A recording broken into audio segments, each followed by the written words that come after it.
svaka civilizacija počinje uvođenjem nekog novog pojmovnika koji je definiše. Hrišćanska civilizacija je tako krenula kroz one dve osnovne zapovesti, ljubav prema Bogu i ljubav prema bližnjem svom. Francuska revolucija je otvorila modernu kapiju sveta i drugačijih tumačenja vremena kroz onu čuvenu formulu sloboda, jednakost, bratstvo. Pa tako redom, evo sad smo došli do ko zna koje po redu promene civilizacije, to je taj post-svet, kada se nije srušio samo Berlinski zid, nego su se srušila sva ranija zdanja, podigli zidovi, obrnuto, znači nije se srušio zid, nego su se zidovi podigli između ljudi i ljudi, društvenih grupa i društvenih grupa, nacija i nacija, kontinenata i kontinenata, između prošlosti i budućnosti, su sve zidovi postavljeni, a srušena su ona zdanja koja su bila važna. Nekad su to bile crkve, trgovi, palate, biblioteke, muzeji, to je sve porušeno. To više ne važi, živimo u post-svetu i u tom post-svetu imamo novi pojmovnik. Evo sad izdvojio bih za tu priliku 3 pojma koji definišu ono u čemu mi živimo. Jedan je diverzitet, dakle što različitije, slavljenje različitosti po svaku cenu, tako da je različitost već bolja od nečega što je zajedničko.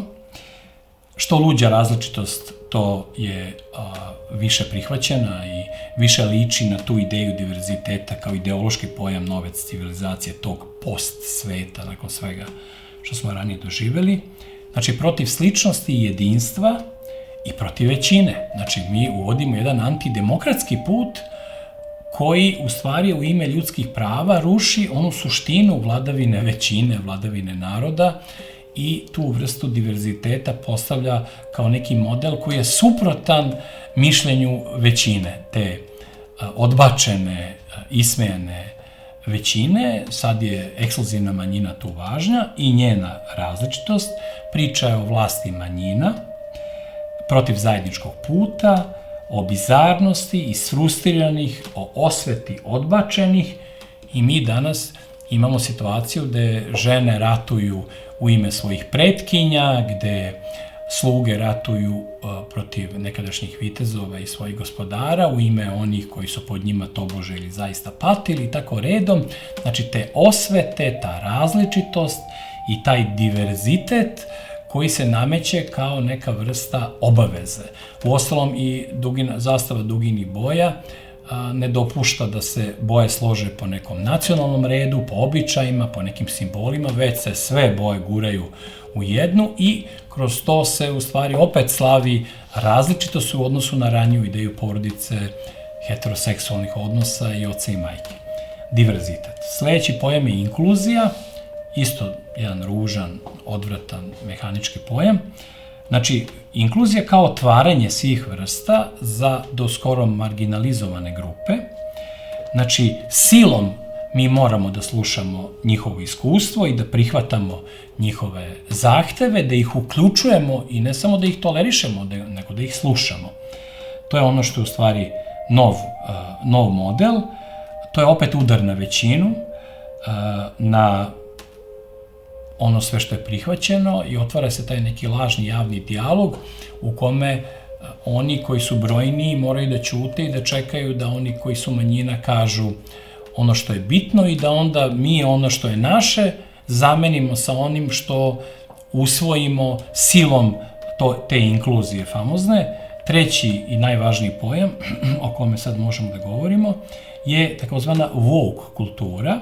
To je ta kultura budnosti i buđenja, gde u stvari nastavljamo sa jednim pojmom koji se originalno koristio u vreme Crnih pantera i borbe protiv belog rasizma, koja je prerasla u obrnuti rasizam u kome se prezir i mržnja prema belcima postavljaju kao nova norma umesto dogovora i umesto uklapanja u društvo te dve grupe. Opet imamo samo suprotno određeno da su belci za sve krivi i da moraju da pate i u tom smislu se stvara neka drugačija samosvest, ta večna pobuna protiv onog mesta u društvu, sistemu i državi koji su imali ti odbačeni, ti koji pripadaju diverzitetu, ti koji trebaju da inkluzijom budu uvedeni u neku novu elitu. Ta woke kultura već decenijama traje i praktično rasizam nikad nije nestao iz Sjedinjenih Američkih Država, samo što je rasizam bio jedne vrste, a sad imamo rasizam druge vrste koji je dosegao svoj vrhunac u onom čuvenom Black Lives Matter, kao da se drugi životi ne tiču nas. Kao da se svi životi ljudski ne tiču nas, nego opet samo neki, crni, ranije beli. Tako da se čitava priča woke kulture stavlja u tu neku revolucionarnu matricu, primenjuje se na LGBTQ plus pokrete i feminističke pokrete, koji takođe u toj woke kulturi pokušavaju da uzmu tu zastavu revolucije i da s tom zastavom udare po glavi sve one koji bi volili da vode neki svoj normalni, porodični, ljudski život daleko od politike, od tih velikih promena, da uživaju u svakodnevici, da ljubavlju, smirenjem, spokojem, vaspitanjem dece, razumevanjem života, suočavanjem sa smrću i sa istorijom, nastave da žive i osmišljavaju svoje živote. Ne, umesto toga oni moraju da budu deo te famozne woke kulture. To je pobuna bez ostatka, gde mi imamo priču gde oni koji su bili ranije potlačeni ili nisu imali dovoljno mesta u društvu, oni odjednom više nisu samo tolerisani, što bi bio neki normalan zahtev, već oni postaju dominantni i određujući. Tako da se budi pobuna, budi se buđenje. Bez ostatka i kompromisa imamo netrpeljivost i nametljivost, tu jednu liniju u kojoj se o nevažnim stvarima govori kao da su najvažnije, o najvažnijim stvarima se govori kao da uopšte nisu važne, zadire se u sferu odluka tradicionalne većine, koje se unapred smatra neprijateljem, samim tim sve ono što je u korist većine i u korist demokratije, klasično shvaćene, je već unapred odbačeno. Takođe, govori se u okviru te budnosti o nekoj miroljubivosti, ali to je neka nametnuta, militantna miroljubivost, koja nije nimalo sklona dijalogu sa svojim protivnicima. Oni govore o politici prijateljstva, ali samo prema onima koje tolerišu. Prema neprijateljima nema prijateljstva, tako da se ista priča vrti kao i ranije, samo što ste ranije imali fair play, imali ste protivnika, imali ste odnos prijatelj-neprijatelj. Ne, sad su svi prijatelji, a opet su neki isključeni iz tog prijateljstva i prava da odlučuju. Tako da, s te strane imamo taj novi identitet ideološke korektnosti koji nije organski, već je nametnut i samim tim taj identitet može da se tiče neke žene, a može i zmaja, a može i mačke, može usisivača, muškarca, ta lista se produžava. To je trenutno prihvatanje kvazi identiteta. Skoro smo imali neku raspravu u Engleskoj, da je neka devojčica izjavila da se osjeća kao mačka, a njena drugarica je rekla da je ona ipak samo devojčica. I onda je nastavnica izbacila tu ideološki nekorektnu devojčicu koja se pobunila protiv pobune i koja je pokušala da podsjeti svoju drugaricu da ona kao i sve one u tom razredu samo jedna od devojčica, ne, ona nema pravo njoj da određuje, ako ona rekla da je mačka, onda je ona mačka i ti novi kvazi identiteti su u stvari samo priča o razaranju postojećih organskih, tradicionalnih, viševekovnih identiteta.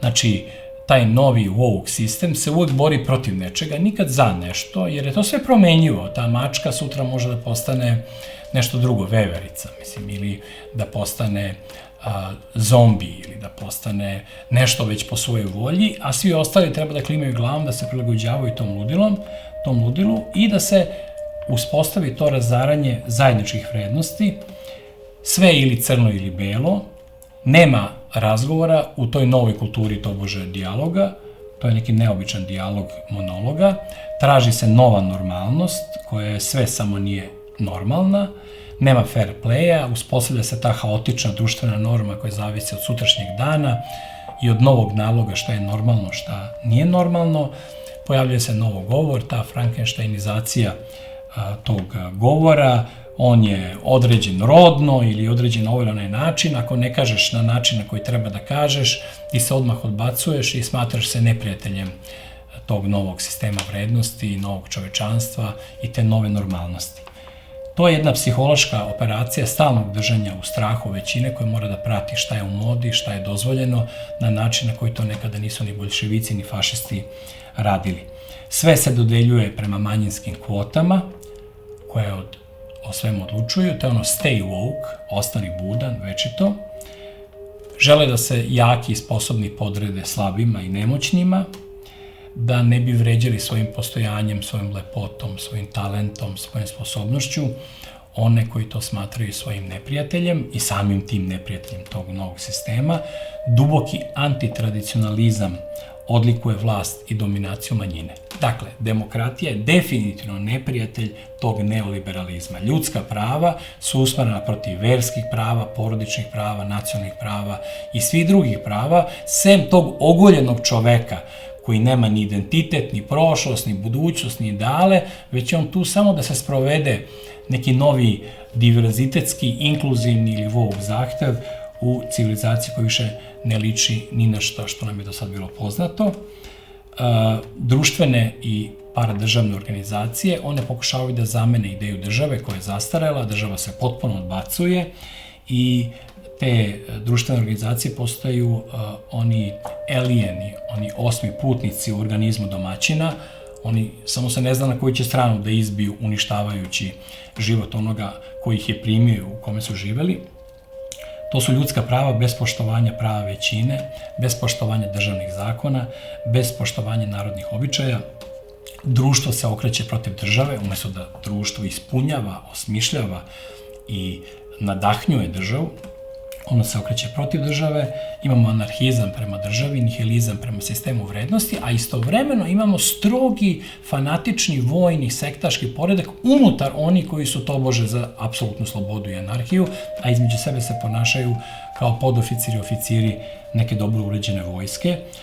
To su talibani ljudskih prava, mnogo opasniji i strašniji od onih pravih, autentičnih talibana, jer kod njih postoji neki kraj tih zahteva i te talibanizacije, ako ispune svoje verske ideale. Ovde toga nema, ovde je cela ideja upravo u tome da svi moraju da ćute dok govore oni koji smatraju da su vekovima neke počinjenosti zaslužili da budu udarna pesnica nekog kulta globalnog kapitalizma u kostimima levičara. To koliko je woke kultura levičarska, to možemo da saznamo ako saznamo ko ih finansira i ko stoji iza njih, ko stoji iza svih tih sinhronih pokreta, te zelene ekipe i bilo koje druge, koje služe samo da bi se narušio dosadašnji svet, da bi se kao baloni bušili ideali, da bi se poput stubova rušile vrednosti i da bi tu ostali samo ti pojedinci koji mi moramo da pažljivo slušamo i da radimo ono što nam se kaže, da ne bi bili definisani kao retrogradni, kao protivnici ljudskih prava i kao, kako to oni umeju da kažu, fašisti.